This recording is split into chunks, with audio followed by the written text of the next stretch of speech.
one of our greatest desires is to bring her back home. It is a mystery that still haunts a small heartland town. Who took Gina Dawn Brooks? Tomorrow marks the 21st anniversary since the 13-year-old Fredericktown girl vanished. Yeah, since that time, the mystery of what happened to Gina has haunted investigators, her family, and people across the heartland. Holly Brantley's just back from Fredericktown, and she joins us live tonight. And Holly, you told us that Gina's story left quite an impression on you as you were growing up in Cape Girardeau. Yeah, Jeff, I was almost 10 years old in the summer of 1989 when Gina vanished, and I remember watching the story and relating to the little girl not much older than me. As a kid growing up in Cape, my mom reminded me of her story every time I went out to play. It changed my family, and people in Fredericktown say the community will never be the same.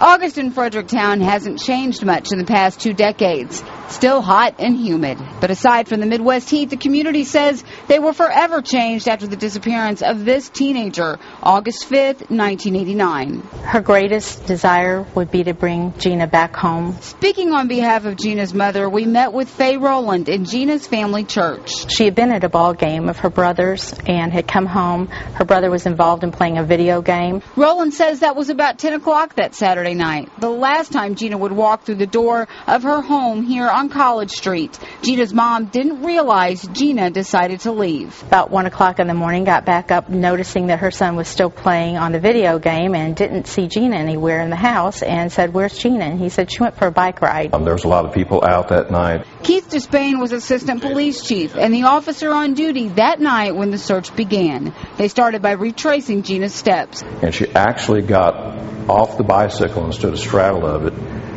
just right here outside the door by the First Baptist Church. That's one of the first times witnesses reported seeing a station wagon pull up next to Gina. After pursuing her, investigators believe they eventually kidnapped her here next to this tree on High Street where they found Gina's bike. Was that bike the last trace of her? Yes.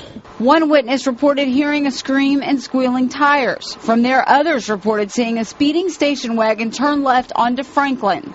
2 of those witnesses were sitting right here. Gina's boyfriend, TJ Kennedy, and his friend, Chad Morgan. They say they heard Gina scream, "TJ, help," from the back seat. Police say witnesses reported seeing the station wagon head out to 67, and from there, the trail goes cold. Bob Mooney's daughter and Gina were good friends. Unfortunately, still affects her.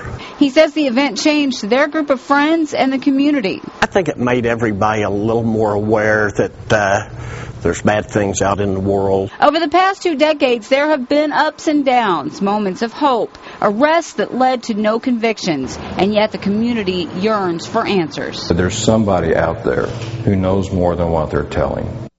In 1998, prosecutors charged Nathan Danny Williams with her murder, but dropped the charges because they didn't have enough evidence. He's serving time for other crimes in the Missouri Department of Corrections. I'm told he could still be a person of interest in the case if evidence ever surfaces to prove it. DeSpain says the case is still open.